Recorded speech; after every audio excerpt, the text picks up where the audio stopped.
Hello friends, स्वागत है आपका एबीआई आकाश इंस्टीट्यूट में। मैं आकाश कुमार बहुत बहुत स्वागत करता हूं। जैसा कि आपको पता होगा, ग्रुप डी, एसएससी और जीडी का प्रैक्टिस सेट यहाँ चल रहा है। बहुत ज़्यादा सेट चला, आप लोगों को बहुत अच्छा लगा, कमेंट के माध्यम से पता चलता है। चलिए नेक्स्ट सेट, अगला सेट का पहला क्वेश्चन की देखते हैं। जैसा कि पता होगा, आपका स्क्रीन पर क्वेश्चन होगा, आप देखिए, समझिए और बनाने का प्रयास कीजिए। नहीं बनेगा तो हम तो बताएंगे। पहले आपका काम है कि ये क्वेश्चन बनाए, समझे, क्वेश्चन बनाए। सबसे पहले क्वेश्चन बने या ना बने, लेकिन क्वेश्चन समझने का प्रयास जरूर करें, क्योंकि क्वेश्चन समझना ही 90% क्वेश्चन आपका बन जाता है। चलिए पहला क्वेश्चन की ओर बढ़ते हैं।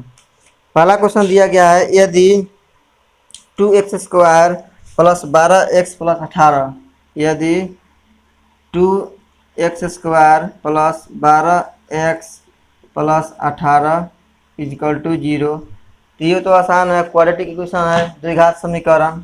इसका आसान है सिंप्लीफाई करना। क्या किया जाता है, पहले ये दोनों को गुना कराया जाता है, उसके बाय पार्ट करेंगे किसको, इस में। तो 18 में 2 से गुना कराएंगे तो 36। पहला क्या काम होता है, पहला काम होता है इसमें गुना कराया जाता है, ठीक है। उसके बाद इसको 2 बाय पार्ट में तोड़ा जाता है कि गुना करने पर इतना ही आए और जोड़ने पर इस अंक को आ जाए बराबर, ठीक है। अगर 36 को देखेंगे तो 6 गुना 6 लिखेंगे तो 36 आ जाएगा, और दोनों को जोड़ेंगे तो 12 आ जाएगा, ठीक है। ऐसा ही सॉल्व करेंगे। 2x² plus 6x plus 6x plus 18 equal to 0। 2x यहाँ से कॉमन ले सकते हैं, तो क्या बचेगा, x प्लस 3 प्लस, अगर यहाँ से 6 कॉमन लेते हैं तो x प्लस 3। यहाँ पर ध्यान देने की बात है क्या, कि अगर आप द्विघात समीकरण का कोई भी इक्वेशन सॉल्व कर रहे हैं, तो अगर ब्रैकेट वाला का सेम आ रहा है तो आपका सही बन रहा है। अगर ब्रैकेट में सेम नहीं मिले तो समझ आना है कि क्वेश्चन यहीं पर गलत हो गया। सेम है अर्थात सही है, तो यहाँ सॉल्व करेंगे तो 2x प्लस 6 एक साथ और x प्लस 3 एक साथ लिखेंगे। अगर दोनों को 0 कराएंगे तो 2x इजकल प्लस ये -6 x इजकल टू -3। यहाँ भी अगर देखते हैं तो x इजकल टू -3, अर्थात इस क्वेश्चन का राइट आंसर क्या हो जाएगा। इसमें x का मान निकालना है, जैसा कि आपको क्वेश्चन दिखाई दे रहा होगा, तो x का मान -3 आपका राइट आंसर हो जाएगा। चलिए अगला क्वेश्चन की ओर बढ़ते हैं। 5 द्वारा इसे गुना करने के बजाय 5 से विभाजित किया जाता है, तो इसमें त्रुटि होने का कारण प्रतिशत परिवर्तन ज्ञात करना है। देखिए क्वेश्चन बहुत आसान है, समझने के लिए क्वेश्चन है। कोई संख्या, अगर मान लीजिए यहाँ पर x कोई संख्या है, ठीक है, तो बोला कि क्वेश्चन में कि ये संख्या है, इस संख्या में 5 से गुना करने के बजाय कोई लड़का को दिया गया कि इसमें 5 से गुना कर दो, लेकिन उसको भूल जाने के कारण ये 5 से गुना करने के बजाय क्या कर दिया, वो 5 से भाग दे दिया, अर्थात x/5 लिख सकते हैं हम। क्वेश्चन फिर से समझिए। क्वेश्चन कहा गया कोई संख्या है, मान लीजिए कोई संख्या x, बोला गया इसमें 5 से गुना करने के बजाय 5 से भाग कर दिया गया, ठीक है। तो बोल रहा है क्वेश्चन कि यहाँ से गुना करने के बजाय जब भाग हो गया तो बताइए कुछ प्रतिशत त्रुटि होगी उसको, तो परिवर्तन कितना होगा यही जानना चाहता है। तो x से x कटेगा, अगर क्रॉस मल्टीप्लाई गुना कराएंगे तो 25, और यहाँ पर हो जाएगा 1, ठीक है। यहाँ समझने में किसी प्रकार की दिक्कत नहीं। अगर यहाँ 25 है, यहाँ पर 1 है, अगर त्रुटि देखते हैं, त्रुटि मतलब क्या होता है, कमी या बेस, यही ना होता है त्रुटि। तो कितना का हुआ कमी, 24। 24 से कमी हुआ किससे, 25 से, तो 25, तो 100 पर कितना परसेंट के लिए 100, 25 चौका 100, अर्थात 96%। त्रुटि परिवर्तन जो है 96%, इसका राइट आंसर हो गया, ठीक है। चलिए नेक्स्ट क्वेश्चन की ओर बढ़ते हैं। x is to y, question दिया गया x is to y equal to 3:4, ठीक है। तो 7x प्लस 3y बटा 7x माइनस 3y का मान, ये तो हद से ज़्यादा आसान है। क्यों, क्योंकि x का मान 3 है, y का मान 4 रखना है, पुट करना है, वैल्यू आ जाएगा। जब x के मान 3 रखेंगे तो 21 हो जाएगा, और 4 रखेंगे तो 12, 21 कितना होता है? 12, 21, 33, यही होगा ना।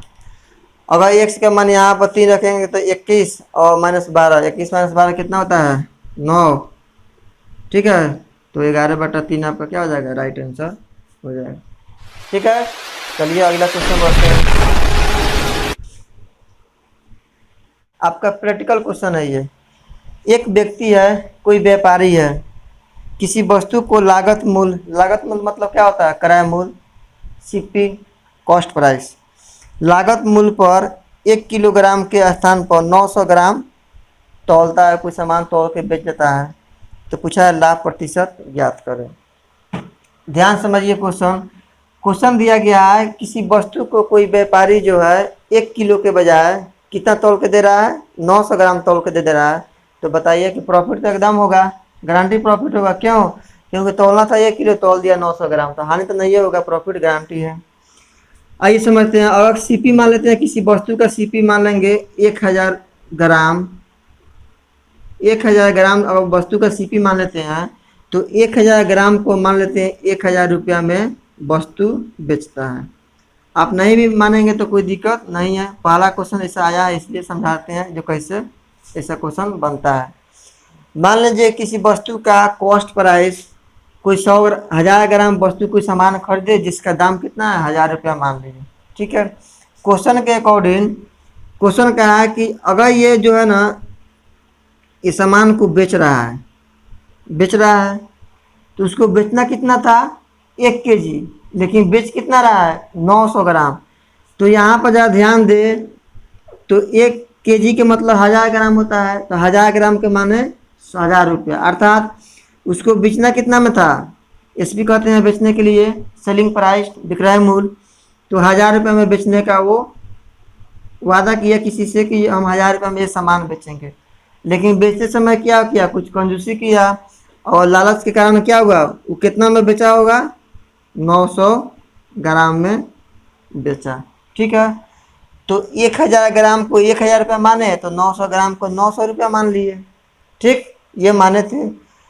इसके बाद ऐसा क्वेश्चन आया तो आप नहीं मानिए, डायरेक्ट यहाँ 1000 मानिए। 1000 ग्राम में दिया होगा तो 1000 मानिए, और 100 से नीचे दिया होगा तो 100 मान लीजिए। ठीक है, आसानी से, क्योंकि जानते हैं परसेंटेज के लिए जो जीरो है ना बहुत मान रखता है। ये आसानी से क्वेश्चन आपको टेकअप कराता है और आंसर आसानी से ला देता है। तो आप कोशिश कीजिए कि हमेशा 100 के या 1000 के फॉर्म में जाए, क्योंकि आपका सॉल्यूशन तभी आसान हो सकता है जब आप जीरो के फॉर्म में जाएंगे। जीरो एक ऐसा संख्या है कि किसी भी सेंटेंस को या किसी भी शब्द को या किसी भी मैथ के सॉल्यूशन को आसानी तरह से वह काट देता है। तो अब बताइए, कोई वस्तु जो है 900 रुपये में खरीदा गया, बेचा गया 1000 रुपया में, था कितना का प्रॉफिट हुआ? पहले प्रॉफिट हुआ कि हानि हुआ? हमेशा लाभ होगा। क्यों? क्योंकि 900 में खरीदा गया, 1000 रुपये में बेचा गया, तो 100 का लाभ हुआ। अरे हुआ कि ना? तो 100 का लाभ हुआ तो किस पर लाभ हुआ? 900 पर कि 1000 पर? हमेशा जब तक क्वेश्चन ये नहीं कहे कि विक्रय मूल्य पर लाभ हो रहा है, तब तक आप मानिए क्रय मूल्य पर लाभ होता है। क्यों? क्योंकि किसी वस्तु को हम खरीद के लाते हैं तो हम बेचते हैं, तो हम डिसाइड करेंगे इस वस्तु को कितना में बेचेंगे। ठीक, तो 900 पर, तो 100 पर कितना? 100/9, अर्थात 11 सही 1/9% आपका राइट आंसर हो जाएगा। ठीक है, चलिए नेक्स्ट क्वेश्चन की ओर बढ़ते हैं।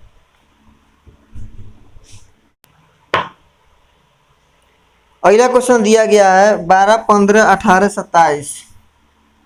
12, 15, 18, 27। पहले इसका एलसीएम आप निकालिए। 27, इसका एलसीएम निकालिए। एलसीएम बताइए कि क्या होगा। उसके बाद क्वेश्चन बोल रहा है, यदि इतना नंबर जो है से पूर्णतः भाज्य पर 4 अंकों की सबसे बड़ी संख्या क्या होगी? तो सबसे पहले ये बताइए कि ये संख्या से पूर्णतः कटना चाहिए, वो 4 अंकों की सबसे बड़ी संख्या ज्ञात करें। ठीक है, ध्यान दीजिए कि पहले इसका एलसीएम निकालेंगे। एलसीएम तो आप आता ही होगा। ठीक है, एलसीएम के लिए क्या होगा, 3 से लगा देंगे 4, 5, 6, 9, फिर 3 से लगा दें 4, 5, 2, 3, 2 से लगा सकते हैं 2, 5, 1, 3, यहीं पर छोड़ दीजिए आप, कोई दिक्कत नहीं। इसको गुना का ये 3 पच्चे 15, दूना 30, दूना 60, यहाँ 180, यहाँ 540। तो कोई भी संख्या जो इतना से विभाज्य हो रहा होगा, अर्थात ये जब इतना संख्या से विभाज्य हो रहा होगा, अर्थात इसका एलसीएम से भी वो संख्या विभाज्य हो रहा होगा। ठीक है, मान लीजिए कोई संख्या अगर हम बोलते हैं कि 3 और 4, कोई संख्या अगर 3 और 4 से विभाज्य होता होगा, इसके मतलब 12 से विभाज्य होता होगा, क्योंकि इसका एलसीएम 12 हो गया। तो कोई संख्या 3 और 4 से विभाज्य होता होगा, भाग लगता होगा, या तो उसमें हम कह सकते हैं कि 12 से भी भाग हो जाएगा कि नहीं। तो इतना से भाग हो रहा होगा, अर्थात 540 से भी उस संख्या में भाग लग रहा होगा। अब ये बताइए कि 4 अंकों की सबसे बड़ी संख्या क्या होती है।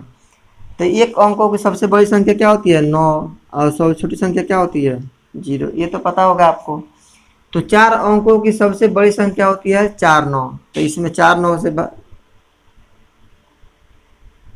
4 9, तो ये संख्या से ये संख्या भाग होना चाहिए कि नहीं, क्योंकि ये संख्या से भाग वो संख्या होना चाहिए, तब ये संख्या से इस संख्या में भाग लगना चाहिए। आइए इसको चेक करते हैं। एक लगेगा 540, 9, 5, 4, ऊपर से आएगा 9,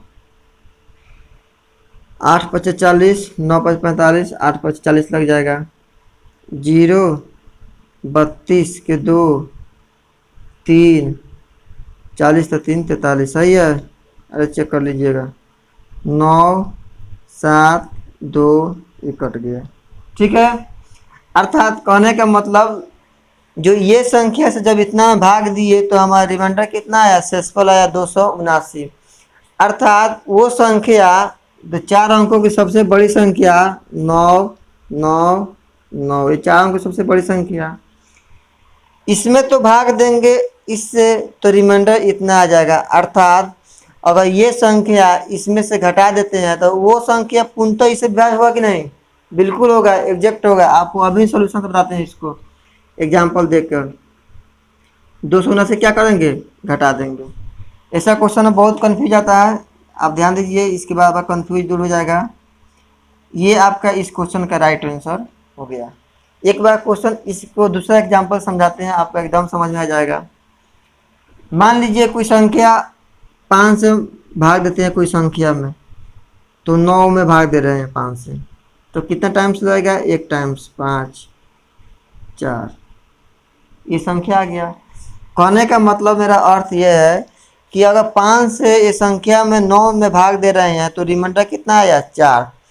अगर इस रिमाइंडर जो है ये 9 से घटा देंगे तो ये 5 से पूर्णतः कटेगा कि नहीं, क्योंकि 9 जो नंबर हो गया और 4 से घटा देंगे, 4 इसमें घटाएंगे, रिमाइंडर घटाएंगे तो 5 हो गया। अर्थात ये 5 जो है पूर्णतः इससे डिवाइड होगा कि नहीं। यही क्वेश्चन सेम है, आपका राइट आंसर क्या हो जाएगा, यही है। तो 4 अंकों की सबसे बड़ी संख्या ये है, ये जो 5 से 140 से विभाज्य पूर्णतः हो जाता है, आपका रिमाइंडर 0 आएगा एकदम। ठीक है, चलिए अगला क्वेश्चन। उम्मीद है कि आप बहुत बढ़िया से समझ पाइएगा क्वेश्चन को। क्वेश्चन दिया गया है, किसी आयत की लंबाई, आयत की चौड़ाई दिया है, उल्टा दिया है क्वेश्चन, ध्यान दीजिएगा। आयत की चौड़ाई दिया है b a, और लंबाई मान लीजिए इसका दिया है b, कोई दिक्कत नहीं। आयत की चौड़ाई a और लंबाई b है। चौड़ाई यदि 20% कम कर दिया जाए और लंबाई 10% बढ़ा दिया जाए, तो क्वेश्चन बताया था कि आप क्वेश्चन का अंतिम लाइन जरूर पढ़िए, क्वेश्चन क्या दिया है। तो वर्तमान क्षेत्रफल क्या होगा, इसमें प्रतिशत नहीं पूछा है इसलिए प्रतिशत नहीं जाएंगे, इसका क्षेत्रफल निकालेंगे। तो 20%, अगर चौड़ाई में 20% की कमी हो रहा है तो ये अगर चौड़ाई लेते हैं हम b और ये l, ठीक है, तो 20% की कमी गया, चौड़ाई में 20% की कमी गया। अर्थात अगर पहले 100 था तो अब कितना हो गया, 80 हुआ होगा। अगर 100% पर लेने का तरीका क्या होता है, उतना ही रह जाता है। अगर लंबाई में 10% की वृद्धि होती है तो पहले 100 था तो अब कितना हो गया, 110। यहाँ तो समझने में कोई तकलीफ नहीं होनी चाहिए। जब इसको गुना कराते हैं तो क्या हो जाएगा, क्योंकि गुना क्यों कराते हैं, क्योंकि एरिया क्या होता है, किसी भी आयताकार क्षेत्रफल होता है, आयत की लंबाई होता है क्या, लंबाई गुना चौड़ाई, क्षेत्रफल होता है ना, लंबाई गुना चौड़ाई। तो इसे गुना कराएंगे, इसीलिए गुना कराते हैं ऐसा। 10,000 11 8 88।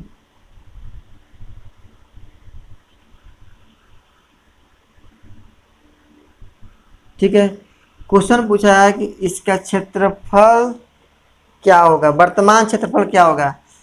तो जरा ध्यान दीजिए, पहले इसका क्षेत्रफल क्या था, ये था, लेकिन वर्तमान में इसका क्षेत्रफल क्या होगा, ये हो गया।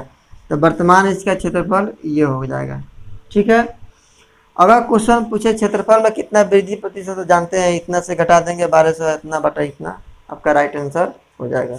ठीक, चलिए क्वेश्चन, एक निश्चित धनराशि पर साधारण ब्याज पर निवेश किया गया, कोई पैसा है निवेश किया गया साधारण ब्याज पर, यदि वह 10 वर्ष में 3 गुना हो जाता है, तो मान लीजिए कि हमारा धन 1 रुपया है।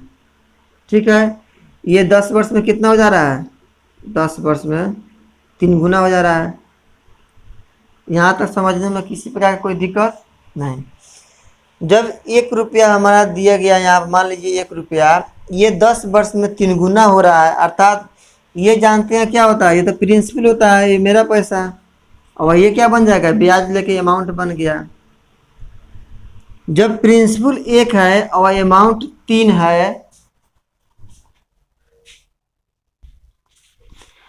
अगर किसी धन जो है 1 रुपये यहाँ पर है, इसका जो है अमाउंट 3 रुपया है, तो बताया तो S I principal plus S I बराबर क्या होता है, अमाउंट होता है, जानते हैं हम लोग, क्योंकि हमारा धन और उसमें ब्याज जोड़ेंगे तभी तो पैसा हो जाएगा राशि। ठीक, जब 1 रुपया हमारा प्रिंसिपल है और अमाउंट 3 रुपया, तो एस आई तो उम्मीद है कि आपको पता होगा, एस आई कितना हो जाएगा, 2 रुपया। अरे हुआ कि नहीं, 2 रुपया हो जाएगा। ठीक है, जब ये आपको प्रिंसिपल पता है, टी पता है, एस आई पता है, तो क्या आर नहीं निकल जाएगा, क्वेश्चन में आर पूछ रहा है, तो एस आई बराबर क्या होता है फॉर्मूला, पी आर टी, तो पी 1, आर निकालना है, टी 10 वर्ष और बटा 100, ये फार्मूला होता है। ठीक है, 10 से कटेगा 10, आर बराबर क्या हो जाएगा, 20%, इसका राइट आंसर हो जाएगा। ठीक है, चलिए अगला क्वेश्चन बढ़ते हैं।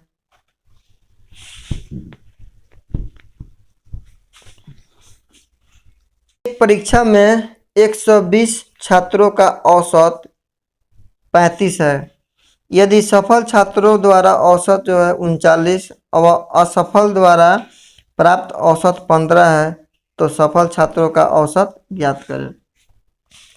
एलिगेशन लगाइए, आसान विधि सबसे। अगर कोई स्कूल में जो है स्टूडेंट कितना है, 135, 120 छात्रों का जो औसत दिया है 35, तो 120 छात्रों का औसत 35 हम मान लिए। ठीक है, अगर उसमें से सफल अर्थात पास कितना होंगे, 35 हो गया। अगर यहाँ पर लिखते हैं पास और लिखते हैं फेल, तो पास कितना हुए 35, सॉरी 39, और फेल कितने हो गए 15।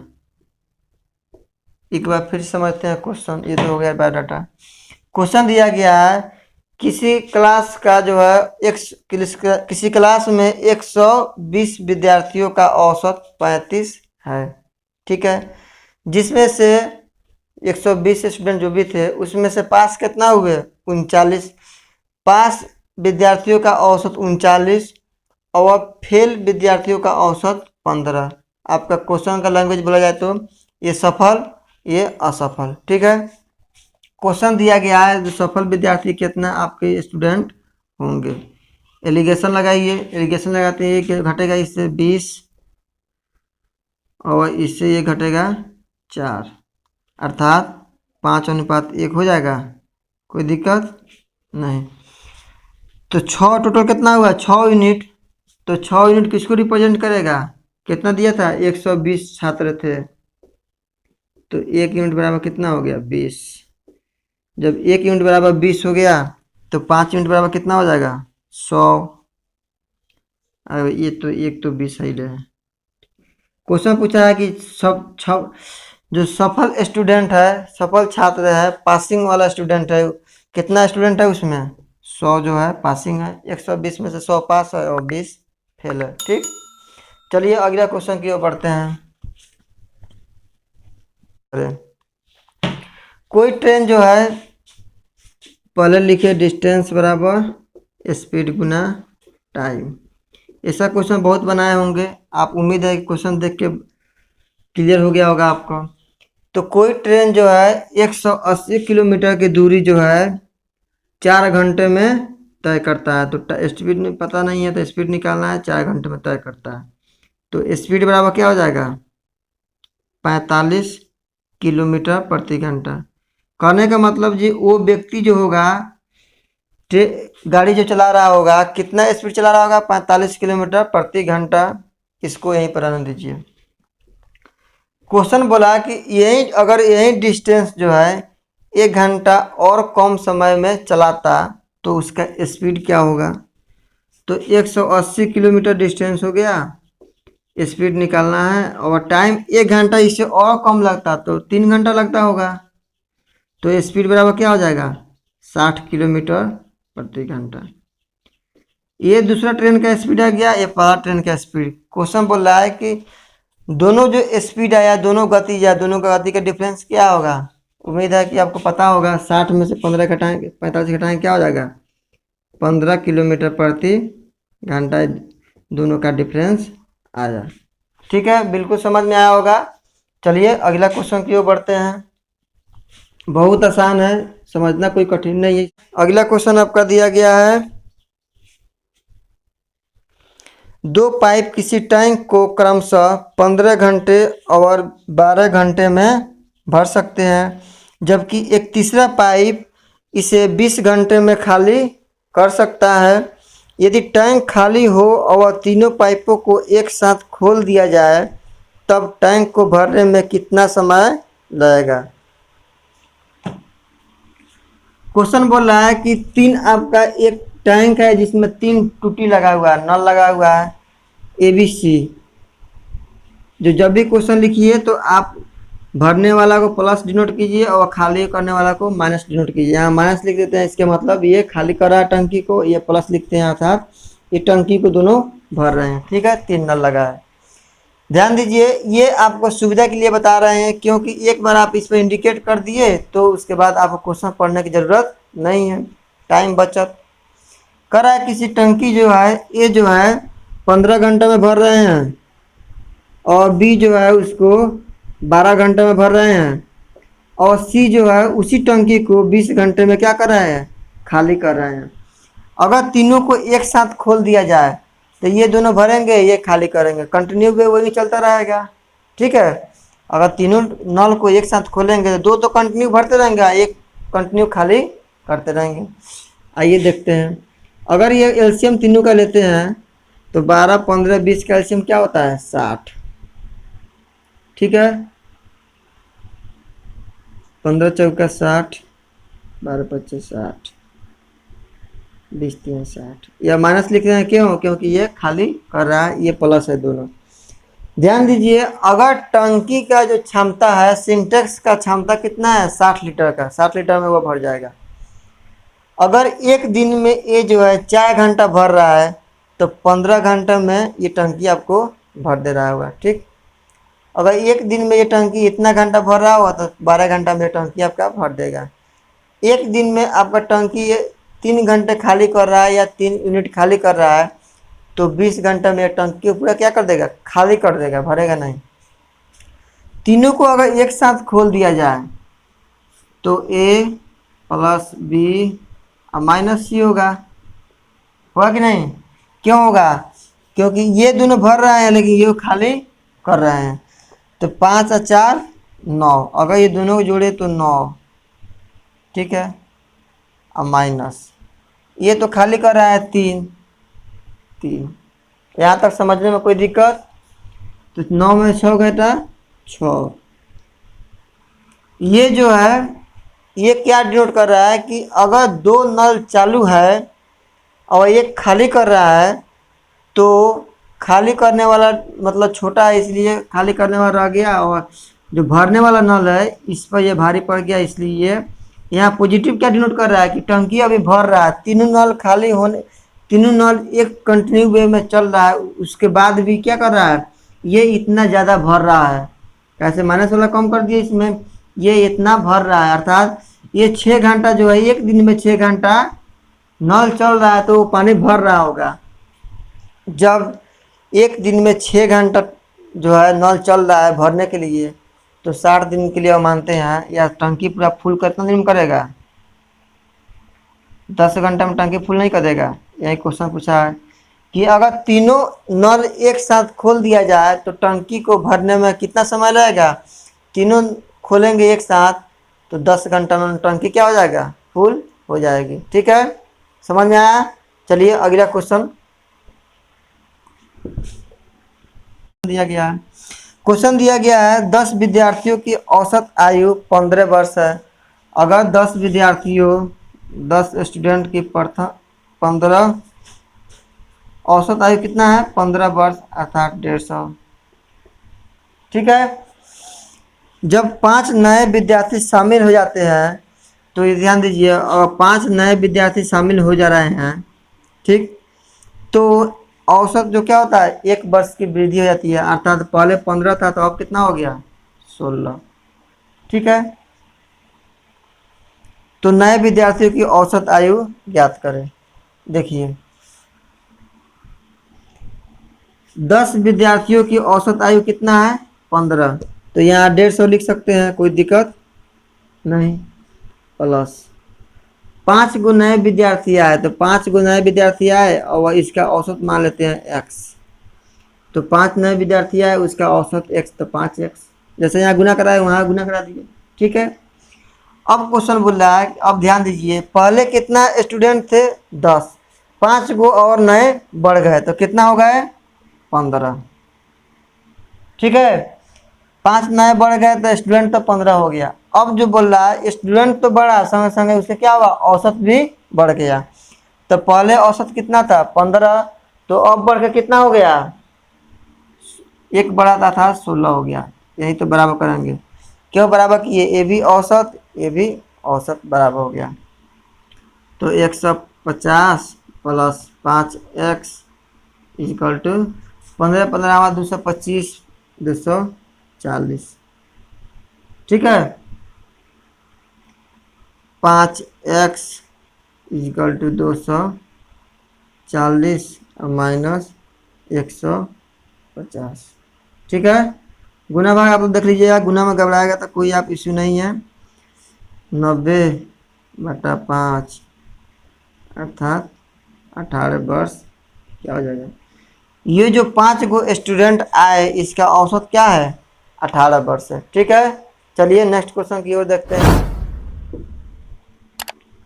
क्वेश्चन दिया गया है, एक पुस्तक का छपे मूल्य पर 10% कमीशन देने के बाद एक प्रकाशक को 20% की लाभ कमाता है। कहने का मतलब एक पुस्तक जो छपा रहा है उसको बिक्री कर रहे हैं, तो उस पर 10% कमीशन देने अर्थात 10% छूट देने के बाद कितना कमा रहा है? 20% लाभ कमा ले रहा है। ठीक है, यदि कमीशन बढ़ा कर 15% कर दिया जाए तो लाभ प्रतिशत ज्ञात करें। जस्ट कल के क्लास में बताए थे आपको सीपी और एमपी में रिलेशन निकालना होगा। तो पहले जो है 10% बताया था ना, 100 माइनस डिस्काउंट परसेंट और 100 प्लस प्रॉफिट परसेंट बताया था कल, शायद कल बताया था क्वेश्चन, ये याद होगा आप लोगों को। अगर कोई वस्तु पर 10% कमीशन दिया जा रहा है अर्थात 10% छूट भी दिया जा रहा है, वो कमीशन और छूट दोनों एक ही भाषा है, तो 10% का छूट दिया जा रहा है अर्थात ये 90 लिख सकते हैं, कोई दिक्कत नहीं होना चाहिए। 10% छूट देने के बाद 20% का लाभ उसको हो जा रहा है, तो 120 लिखिए। 20% का लाभ। यहाँ तक समझने में कोई दिक्कत नहीं। क्वेश्चन एक लाइन और बढ़ाया। क्वेश्चन पूछ रहा है कि अगर ये 10% कमीशन दिया गया, इसके बाद 15%, ये जो 10% बढ़ा के 15% कमीशन दिया जाता, तो उसके लाभ प्रतिशत कितना होता।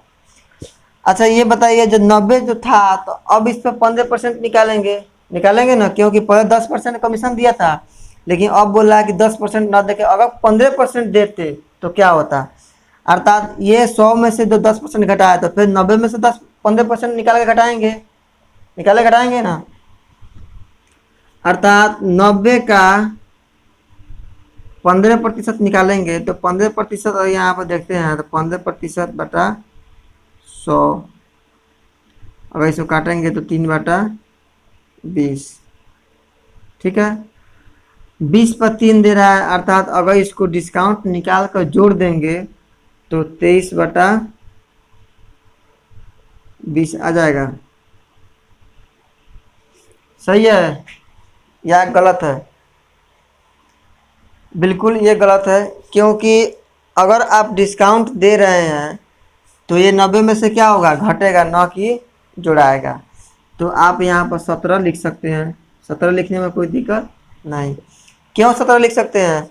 क्योंकि 20 पर 3 का कमीशन दे रहे हैं। ये तरीका हुआ नहीं समझ में आ रहा है, तो 90 का कितना बोला था, 15% कमीशन दे रहा है, तो 15% का फ्रैक्शन क्या होता है, 15% मतलब 85/100 लिख सकते हैं।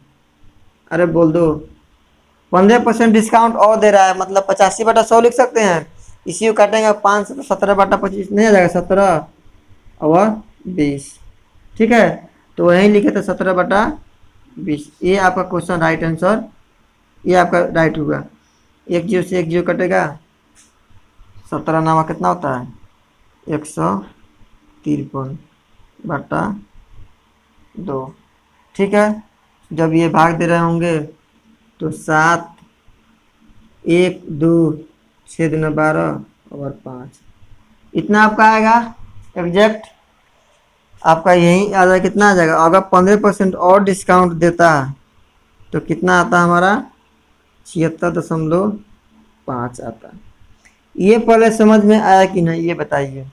इसका 2 तरीका है समझाने का, या तो आप हम ये डायरेक्ट निकाल दिए, चाहे एक और तरीका समझिए इसका।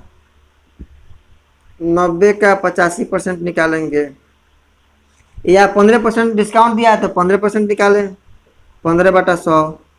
ठीक है, 1 जीरो से 1 जीरो काटे, 15 नामा 135/10। 135 में 10 से भाग देंगे तो क्या हो जाएगा, 13.5। तो 13.5 क्या होगा, इसमें से हमेशा घटाएंगे। क्यों घटाएंगे, क्योंकि डिस्काउंट और दे रहा है। तो 90 में से अगर 13.5 घटाते हैं तो क्या मेरा इतना ही आ रहा है, 6 और ये 8 हो जाएगा 7, इतना ही नहीं आ गया क्या। तो हम शॉर्ट में तरीका निकालें, आप कोशिश कीजिए कि यही तरीके से आप निकालिए, इतना सिंप्लीफिकेशन करने की कोई ज़रूरत नहीं पड़े।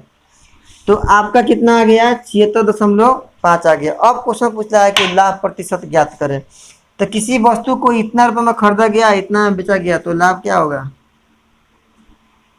देखिए 120 में से इतना घटाएंगे तो क्या हो जाएगा, 20। 77 पहले घटाइए, तो 20 और 23, 77 घटाइए 23 होगा, 23 और 20 43.5, 43.5।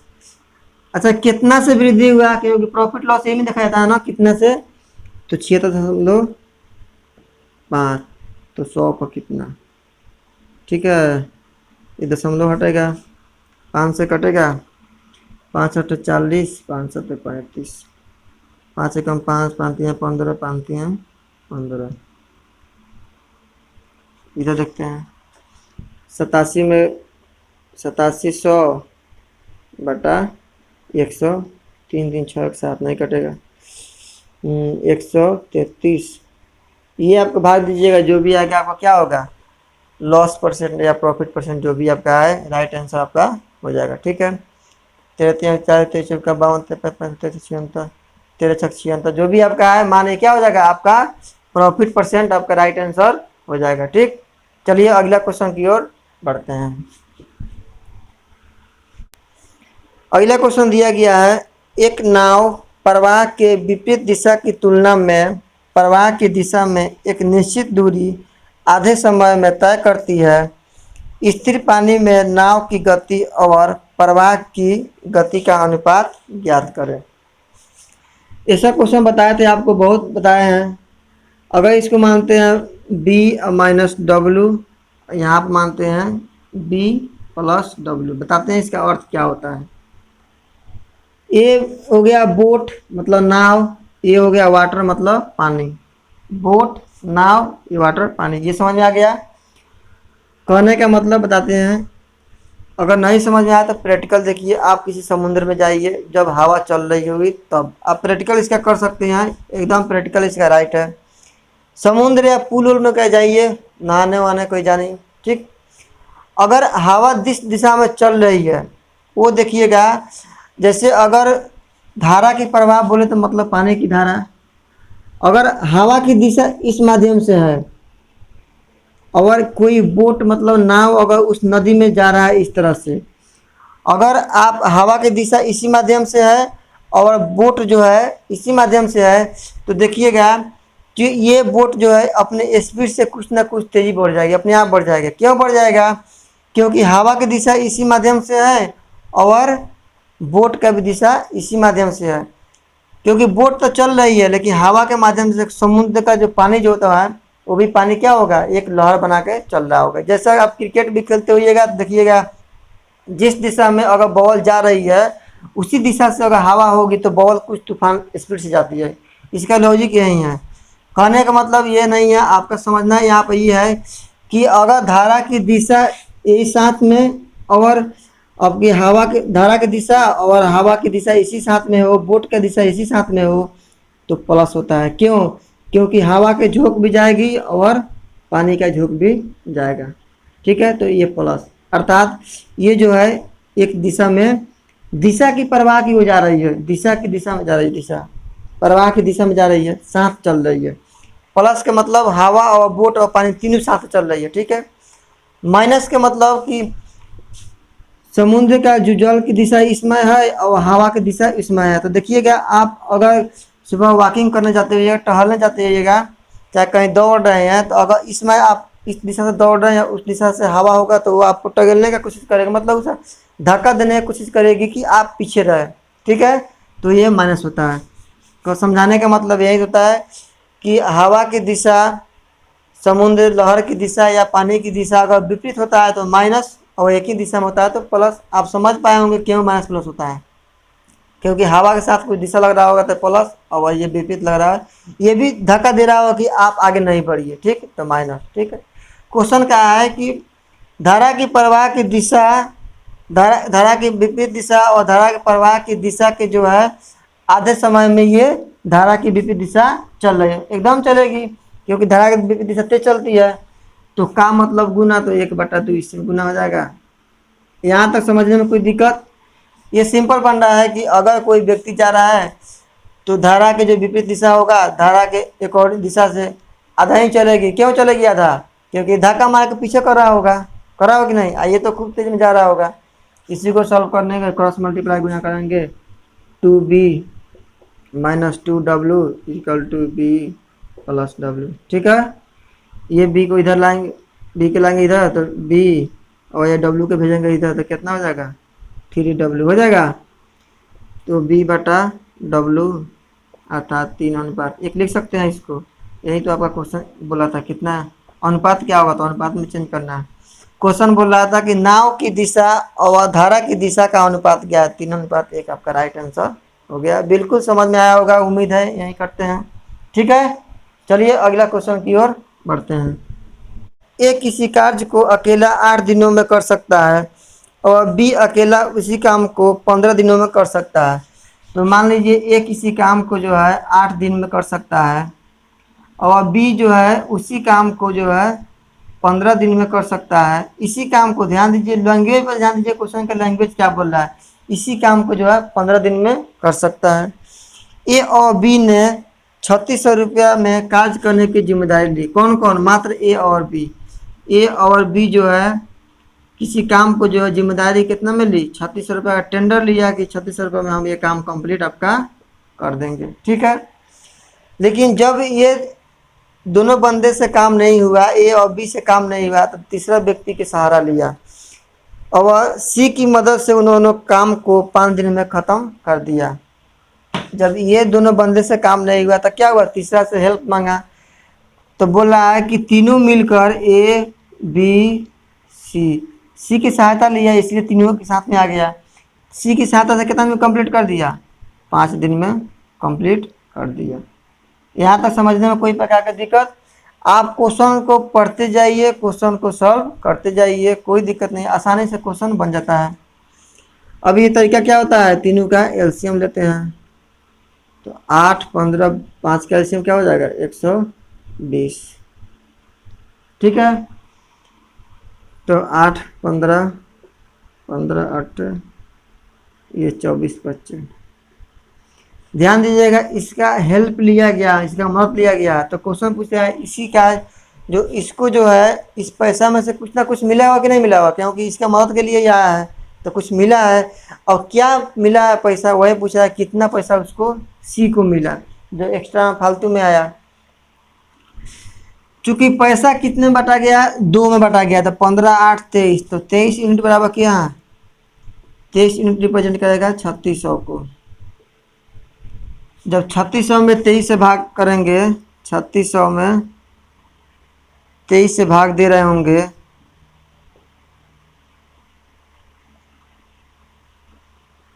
ठीक है, 23, 25, 115,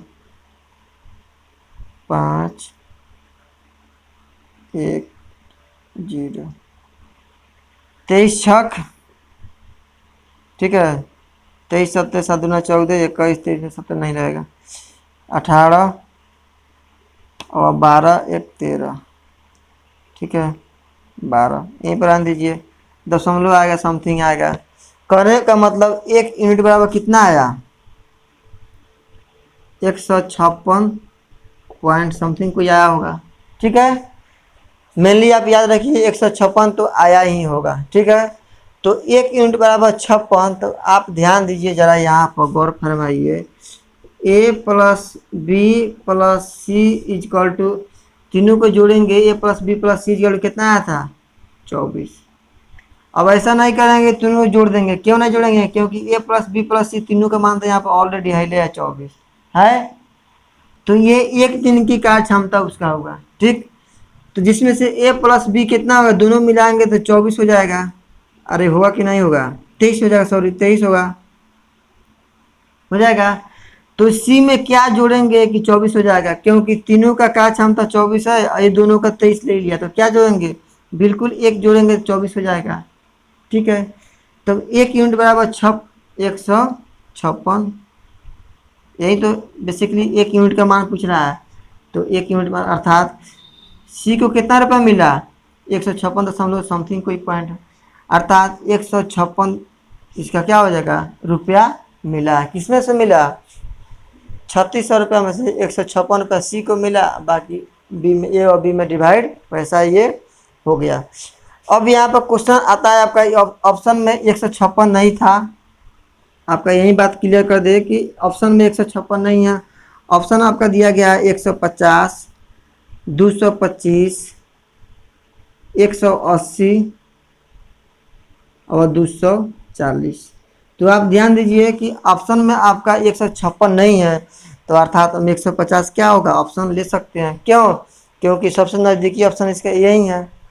हो सके तो यहाँ 5 के ऊपर टका 57 हो जाएगा, लेकिन सबसे नज़दीकी ऑप्शन 150 है यही, क्योंकि ये तो बहुत लंबे दूर के रिश्तेदार हो गए। ठीक है, इसलिए आपका ऑप्शन 150, नहीं तो आपका एग्जाम में अगर 156 आ जाए तो 156 बना सकते हैं। ये क्वेश्चन चूँकि अपने से बनाया गया है, हम बनाए, इसीलिए आपका ऑप्शन बता दिए, इतना आना चाहिए। ठीक, चलिए अगला क्वेश्चन की ओर बढ़ते हैं।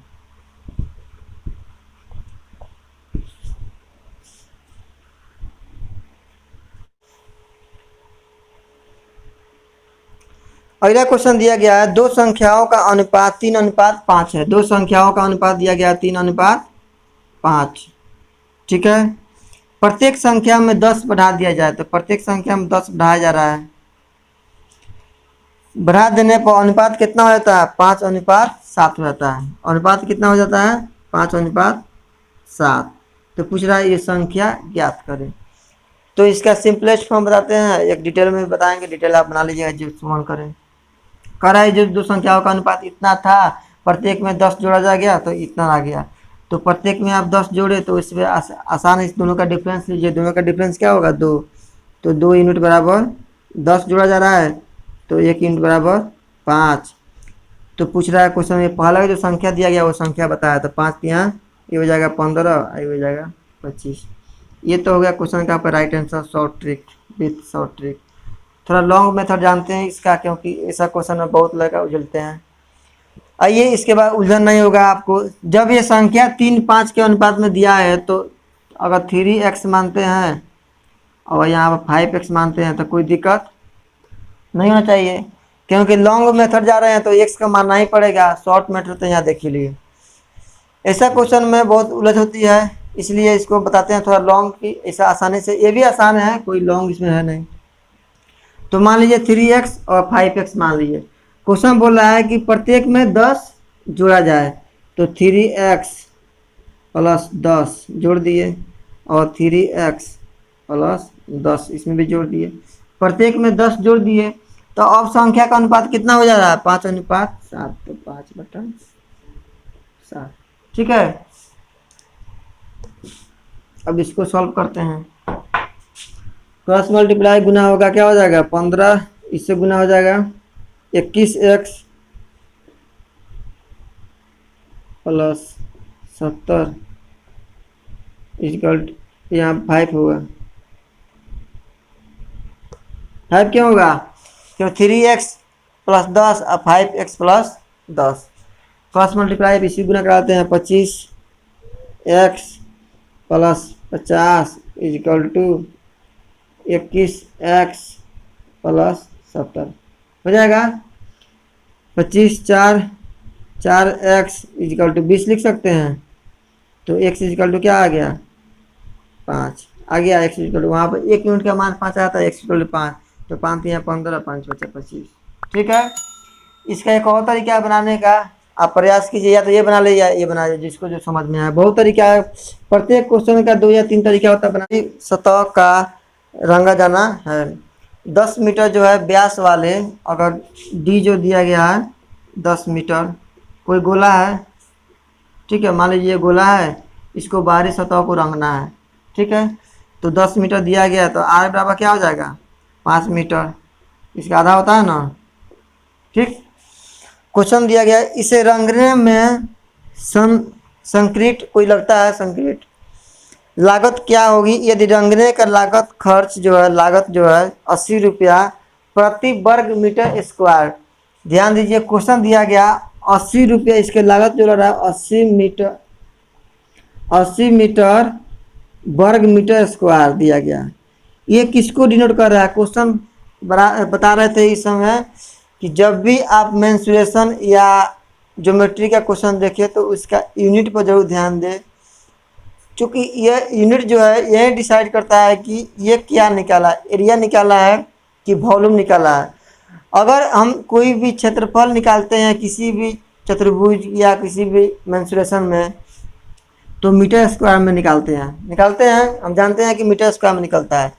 लेकिन यहीं अगर क्षेत्रफल न निकाल के इसको आयतन निकाला जाए, वॉल्यूम निकाला जाए, तो ये क्या चीज़ में निकलता है? मीटर क्यूब में निकलता है। जानते हैं हम लोग क्यूब में निकलता है।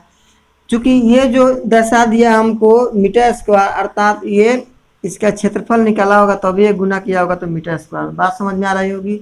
ये बताया था तरीका आपको, सबसे आसान विधि, कि अगर क्वेश्चन में किसी प्रकार के कोई समझ नहीं आ रहा होगा तो यूनिट डिजिट पर ध्यान दीजिए।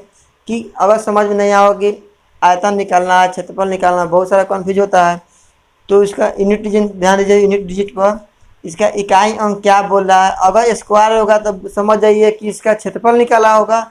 यहाँ पर क्यूब होगा तो समझ जाइए कि इसका आयतन निकाल के तब उसका रंगाई किया गया होगा। यहाँ पर देख रहे होंगे कि वर्ग मीटर में है, अर्थात क्षेत्रफल निकाला होगा। किसी भी गोले का जो है क्षेत्रफल क्या होता है, अगर क्या होता है सी ए से निकालते हैं, कर्व सरफेस एरिया होता है, या कहीं कहीं लेटरल सरफेस एरिया दिया जाता है, लेटरल सरफेस एरिया स्फेयर का। स्फेयर का वक्र पृष्ठ क्षेत्रफल, ये कर्व सरफेस एरिया होता है, ये लेटरल सरफेस, दोनों का हिंदी एक ही होता है, वक्र पृष्ठ क्षेत्रफल। तो किसी गोले का पृष्ठ क्षेत्रफल क्या होता है, 4πr²। जानते होइएगा, आप लोग नहीं जानते हैं तो अपना नोटबुक में लिख लीजिए जरूर। 4πr² होता है ना, तो 4 गुना पाई के मान 22/7, आर के मान कितना 5 से 25 हो जाएगा। ठीक है, ये गुना कर लीजिए, जो भी आएगा आपका राइट आंसर, सॉरी ये राइट आंसर नहीं आएगा आपका, जो भी ये आए उसमें आपका रंगाई जो है 80 से आप गुना कर दीजिए, ये आपका क्या हो जाएगा, जो भी आएगा ये आपका राइट आंसर इस क्वेश्चन का हो जाएगा। उतना रुपया आपको खर्च लगा उसको बाहरी सतह का पेंट कराने में या रंगवाने में। ठीक, चलिए अगला क्वेश्चन की ओर बढ़ते हैं। क्या है, समीर और तनुज की आयु का अनुपात 8:15 है। मान लीजिए समीर कोई व्यक्ति होगा और तनुज यहाँ पर है। ठीक है, आयु का अनुपात, एज का अनुपात दिया गया कितना 8:15, 8:15। ठीक है, 9 वर्ष पश्चात, 9 वर्ष पश्चात करने का मतलब क्या होगा कि 9 वर्ष बाद गया होगा, 9 वर्ष बाद। ठीक है, करा इसकी आयु का अनुपात जो है 11:18 हो जाता है, 11:18 हो जाता है। ठीक है, तो उनकी आयु का अंतर ज्ञात करें। जब क्वेश्चन में अंतर निकालना है तो आप ध्यान दीजिए, इस पर क्या दिया है इससे मतलब नहीं है। बताए थे क्वेश्चन कि आपको ये दोनों का डिफरेंस से इसको गुना कर दीजिए और ये दोनों का डिफरेंस से इसको गुना कर दीजिए, दोनों का डिफरेंस लीजिए, डायरेक्ट आपका राइट आंसर आ जाएगा। ठीक है, क्योंकि अंतर निकालना है, ज़्यादा कुछ करना नहीं है। जब ये दोनों का डिफरेंस 7 आया तो इसमें गुना करेंगे तो 77, और ये क्या जाएगा 18 7 126। अब ये काट देंगे, अब ये नया आ गया। ठीक है, तब ये दोनों का डिफरेंस से इसमें गुना कराएंगे अर्थात 7 आएगा, तो 7 से जब इसमें गुना कराएंगे तो ये 56, 15 7 105। ज़रा ध्यान दीजिए यहाँ पर, अगर गुना नहीं भी कराते तो काम चल जाता, क्यों, दोनों का डिफरेंस 7 था, 8 5 11 18, दोनों का डिफरेंस देखिए कितना है 15 3 18, डिफरेंस नहीं है। चलिए अब ये देखिए दोनों का डिफरेंस सेम आ जाएगा, दोनों का घटाएंगे तो कितना आ जाएगा, इससे घटाएंगे तो 21, इससे घटाएंगे तो 21, आपका राइट आंसर क्या हो जाएगा 21 वर्ष। अगर आपका डिफरेंस नहीं पूछता तो क्या निकालेंगे, 21 यूनिट बराबर 9, तो 1 यूनिट बराबर 3/7, तो जो भी आपको निकालना होगा उसके अकॉर्डिंग चलेंगे। ठीक, यहाँ पर डिफरेंस पूछ रहा है, डायरेक्ट आप 21 लिखिए, दोनों का देखिए डिफरेंस 21, इसलिए आप 21 वर्ष राइट आंसर हो जाएगा। क्वेश्चन दिया गया है, एक मशीन की कीमत उसके आरंभिक वर्ष में, मतलब पहले वर्ष में हर वर्ष 10% कम होती है। यदि मशीन की वर्तमान कीमत 7290 रुपया है तो 3 वर्ष पहले मशीन की कीमत क्या होगी। परसेंट दिया है, सबको भूलिए, 10% याद रखिए। 10% का फ्रैक्शन क्या होता है 1/10। ये बताइए कि अगर इसको मान लेते हैं क्या, पहले बिफोर मान लेते हैं या पास्ट मान लेते हैं, इसको पहले जो बीत गया, आइए को मान लेते हैं प्रेजेंट, जो भी क्या हुआ वर्तमान में चल रहा है। ठीक है, प्रेजेंट, इसमें यहाँ मानिए प्रेजेंट, ये वर्तमान में अभी चल रहा है और ये पहले था। अगर 10 पर 1 की जो कमी हो रहा है, कैसे क्वेश्चन दिया है कमी तो माइनस लिख लेते हैं, कोई दिक्कत। 10 पर 1 कमी दिया है तो अगर यहाँ पर 10 लिखते हैं तो 1 कम हुआ तो कितना हो जाएगा 9। तो पहले कितना था 10, लेकिन वर्तमान में कितना हो गया 9। तो ये 3 वर्ष का है, मतलब लगता है हर वर्ष हो रहा है ये, अर्थात 10 9 10 9। चूंकि 3 वर्ष का है तो 3 वर्ष के बाद निकाल के छोड़ देंगे, पहला वर्ष ये, दूसरा ये, तीसरा। ठीक, गुना कराएंगे 1000, इसको गुना कराएंगे 729, 9 का क्यूब 729। ठीक। क्वेश्चन दिया गया है जो वर्तमान में इसका जो बजट है, वर्तमान में मशीन की कीमत कितना दिया है, 7290 रुपया। तो इतना वर्तमान में ही ना है, तो 7290, तो 1 यूनिट बराबर कितना हो जाएगा 10।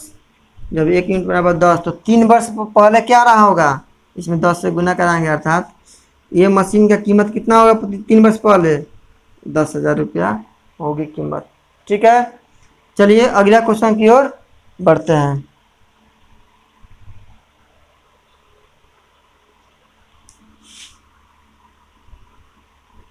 एक 1000 में 10 से गुना का है 10,000। क्वेश्चन देखते हैं। अगला क्वेश्चन दिया गया है 50 को 2 भागों में इस प्रकार विभाजित किया जाता है कि उनके व्युत्क्रम का योग 1/12 के समक्ष हो जाए, तो वो बताए भाग क्या होगा। अगर कोई नंबर दिया गया संख्या 50, इसको करा के 2 भागों में ऐसा बांटे कि इसका व्युत्क्रम का योग मतलब इसका उल्टा 1/12 हो। जब दो, मान लीजिए 50 आम यहाँ बांटना है और 2 व्यक्ति में बांटना होगा। अगर एक को मान लेंगे x, तो दूसरा क्या हो जाएगा 50 माइनस x हो जाएगा, कोई दिक्कत। अगर मान लीजिए 50 आम को बांटना है तो एक व्यक्ति को 20 आम दे दिए, तो 50 में से 20 घटाएंगे तो अर्थात दूसरा व्यक्ति को 30 आम मिला होगा। ठीक, आसान है। कह रहा है कि ये दोनों संख्या जो है जिस फॉर्म में बांटा गया, इसका व्युत्क्रम का योग मतलब इसका उल्टा, तो 1/x plus 1/50 minus x equal to कितना है 1/12। ये क्वेश्चन दिया गया, हम नहीं बोल रहे हैं अपना मन से।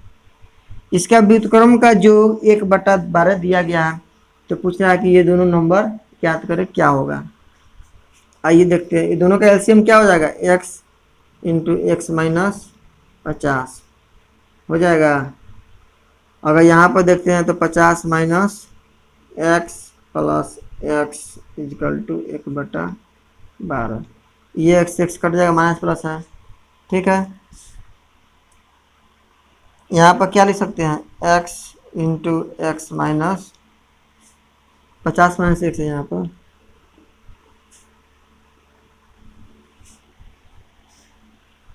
50 माइनस एक्स इजकल टू गुना कराएंगे तो क्या हो जाएगा 12×25=60, 600।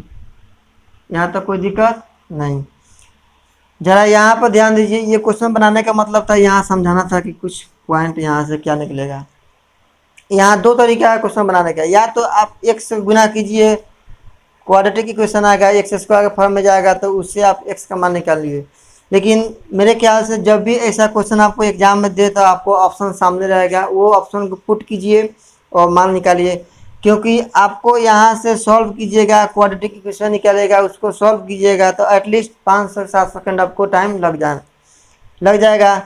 और यहीं पर आप सोच लीजिए कि हम x का मान क्या रखें कि दोनों में गुना करके 600 आ जाए, तो आप ऑप्शन आपके सामने रहेगा। आप ध्यान दीजिए जब हम यहाँ से बोल रहे हैं, अगर मान लीजिए आप x का मान 20 रखते हैं, तो 20 रखते हैं x का मान, तो यहाँ पर 20 और 50 में से 20 कटेगा कितना 30, तो 30 गुना 50 20, 600 राइट आंसर इसका हो गया। ठीक है, तो आपका राइट आंसर क्या हो जाएगा 20, x का मान 20। इसका एक और तरीका है, अगर आप सोचे होंगे कि मार साहब तो आंसर डॉट के आए हैं, तो ऐसा नहीं है। आप सोच सकते हैं अगर x का मान यहाँ पर 40 रख के चेक करते हैं या 30 रख के चेक करते हैं 30, ठीक है, फिर भी आपका आंसर क्या आ जाएगा 600 आ जाएगा। अब जब x का मान यहाँ पर 30 रखेंगे तो इसका मान तो 20 आ जाएगा ना, या इसका मान 20 रखेंगे तो इसका मान 30 आ जाएगा, तो ये आप पॉइंट भूल जाइए। सोचिए अपना मन से कि x का मान अगर 40 रख दे तो 40 अपना मन से जो सोचना है सोच लीजिए। 40 अगर रखेंगे यहाँ पर तो 50 में 40 घटेगा कितना 10, अर्थात 40 गुना 10 कितना 400, 600 लाना है। ये तो नहीं हो सकता है, नहीं ना होगा। सोचिए कि 10 रख सकते हैं, अपना मन है। और x का मान 10 रखेंगे तो 40 में से यहाँ 50 में से 10 घटेगा 40, तो 40 गुना 10 400 हो जाएगा। ये भी आपका राइट आंसर नहीं होगा। अर्थात इस क्वेश्चन को सेटिस्फाई कब करेगा, x का मान 20 रखेंगे तो या 30 रखेंगे तो।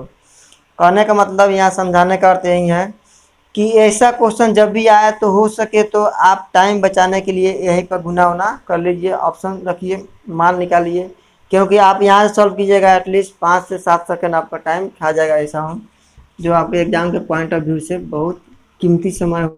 लास्ट क्वेश्चन आपका दिया गया है, एक पंप 2 घंटे में एक टंकी को पानी से भर सकते हैं, रिसाव के कारण मतलब छिद्र कुछ होगा, पानी निकल रहा होगा, इसमें टंकी भरने में 2/1/3 घंटे समय लगता है, रिसाव से टंकी को पूरा करने में कितने घंटे में खाली हो जाएगा।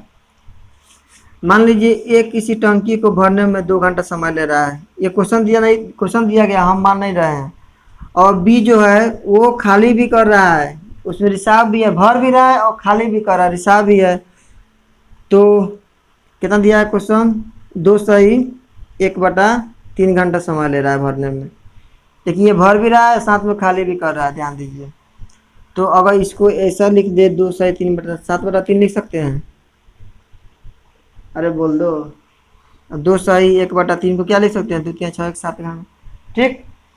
अगर ये दोनों का एलसीएम लेते हैं तो हम जानते हैं कि एलसीएम क्या होता है, बट्टा का एलसीएम क्या होता है, अगर किसी संख्या बट्टा में हो उसका एलसीएम लेते हैं तो इसका मतलब क्या है, ऊपर वाला का एलसीएम लिया जाता है, नीचे वाला का एचसीएफ लिया जाता है, एलसीएम का मतलब यही होता है। तो 7 और 2 का एलसीएम क्या हो जाएगा, 14, बिल्कुल हो जाएगा, 7×2=14, 7। यहाँ तो समझने वाला बात है कि 7 से जो 14 से भाग देंगे तो 2 अर्थात 2×3=6। अब बहुत सारे स्टूडेंट को ये समझ नहीं आया 2×3=6 कैसे हो गया, थोड़ा यहाँ समझते हैं। अगर एक व्यक्ति किसी काम को 10 दिन में कर रहा है तो 2/3 व्यक्ति इस काम को कितने दिन में करेंगे, तो लिखते हैं ऐसा 10/2/3 होता है ऐसा, तो मेन बटा पकड़ता है, तीसरा बटा आता है, अर्थात ये 3 ऊपर जाता है, सेम फंडा वही, ठीक है। अब ये हुआ कि अगर दोनों जो टूटी है नल है एक साथ खोल दिया जाए, तो दोनों को एक साथ खोलेंगे तो कितना 7 - 6 हो जाएगा, अर्थात एक भरेगा। ये खाली करने के बावजूद भी ये एक जो है 1 घंटा डेली ये भर रहा है, जब डेली 1 घंटा डेली ये भर रहा है तो 14 लीटर टंकी के भरने में कितना समय लगेगा, 14/1 अर्थात 14 घंटा समय लेगा। बिल्कुल ये समझ में आया होगा, ठीक है। तो बस आज की